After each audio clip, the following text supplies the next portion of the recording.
Assalamualaikum warahmatullahi wabarakatuh. Sahabat beriman, kematian adalah sebuah kepastian yang akan dijalani oleh setiap makhluk yang bernyawa. Setelah ajal menjemput, manusia akan menjalani kehidupan di alam barzah hingga hari kiamat nanti. Menurut Al-Quran dan Al-Hadis, di dalam kubur mayat akan ditanyai oleh dua malaikat Allah Subhanahu wa Ta'ala, yakni malaikat mungkar dan malaikat mangkir. Berdasarkan hadis riwayat Bukhari dan Muslim, pertanyaan yang diajukan adalah, siapa Tuhanmu? Apa agamamu? Siapakah yang diutus di antara kamu? Pertanyaan ini memang mudah, namun hanya bisa dijawab oleh orang-orang yang memang menjalankan perintah agama semasa hidup. Jika mayat tidak bisa menjawab, maka dua malaikat yang begitu menyeramkan dengan tubuhnya hitam legam, mata biru terbelalak, dan suara malaikat ini bagaikan petir ini akan marah. Pertanyaan kubur atau fitnah kubur ini digambarkan begitu menyeramkan dengan siksaan yang begitu menyakitkan. Namun ternyata ada golongan manusia yang bisa terbebas dari pertanyaan kubur ini. Lalu siapa saja mereka golongan manusia yang bisa terbebas dari pertanyaan kubur? Berikut ringkasannya.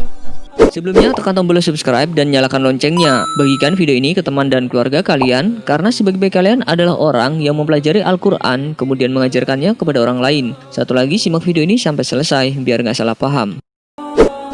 Yang pertama, golongan manusia yang mati syahid.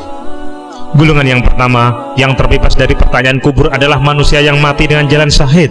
Dari sebuah riwayat dari Rasid bin Sa'ad disebutkan bahwa ada seorang yang bertanya pada Nabi Muhammad SAW, "Wahai Rasulullah SAW, mengapa orang-orang beriman akan diuji dalam kubur kecuali para syuhada?" Beliau menjawab, "Kilatan pedang yang berkelebat di atas kepala mereka sudah cukup menjadi ujian bagi mereka." Disahihkan oleh Syekh Al-Albani rahimakumullah dalam kitab Shahihul Jami'.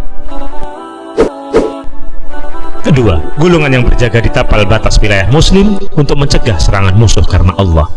Golongan selanjutnya yang terbebas dari fitnah kubur adalah mereka yang menjaga perbatasan kaum muslim dari para musuh laknatullah. Mereka yang bekerja lalu kemudian meninggal ini akan terbebas dari pertanyaan malaikat mungkar dan malaikat mangkir. Fadullah ibnu Ubaid meriwayatkan dari Rasulullah SAW bahwa Rasulullah bersabda, "Ribat sehari semalam lebih baik dari puasa dan sholat malam sebulan." Kalau seseorang mati dalam kondisi seperti ini, amalnya akan mengalir dan dicurahkan rezeki atasnya serta dijamin bebas dari ujian kubur. Hadis riwayat Tirmidzi dan Abu Dawud. Ketiga, orang yang meninggal karena sakit perut.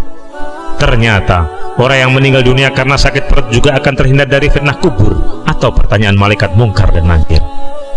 Abu Dawud mengeluarkan hadis secara marfu', siapa mati karena penyakit dalam perutnya, tidaklah dia disiksa dalam kuburnya. Juga riwayat Ibnu Majah, Al-Baihaqi dan At-Tirmidzi di mana dia menganggap itu hasan.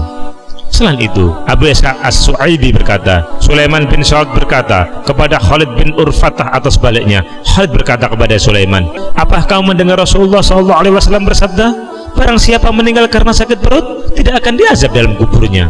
Salah seorang dari mereka menjawab, "Ya."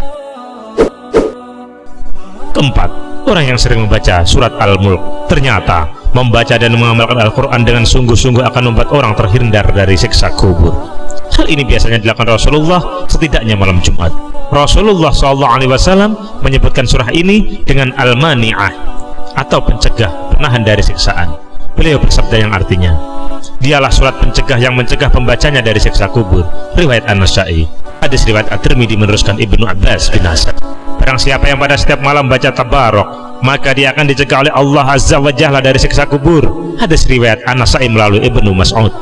Abu Hurairah dan Jabir bin Abdullah pernah menerangkan bahwa Rasulullah SAW tidaklah beliau tidur malam sehingga ia membaca surat Alif Lam Mim Al-Kitab, Quran surat As-Sajdah dan Tabarok. Kelima, meninggal pada hari Jumat. Rasulullah SAW bersabda, tidak ada seorang muslim yang meninggal pada hari Jumat atau malam Jumat kecuali Allah pasti akan menjaganya dari fitnah kubur. Dalam hadis Abdullah ibnu Amru, Nabi Muhammad SAW bersabda, setiap muslim yang meninggal pada hari Jumat akan dijaga oleh Allah Subhanahu wa Ta'ala dari fitnah kubur. Hadis riwayat Ahmad dan Tirmidzi. Dinyatakan kuat oleh Syekh Al-Albani rahimakumullah dalam Ahkamul Janais. Semoga bermanfaat. Wallahul muwaffiq ila aqwamit thoriq. Wassalamualaikum warahmatullahi wabarakatuh.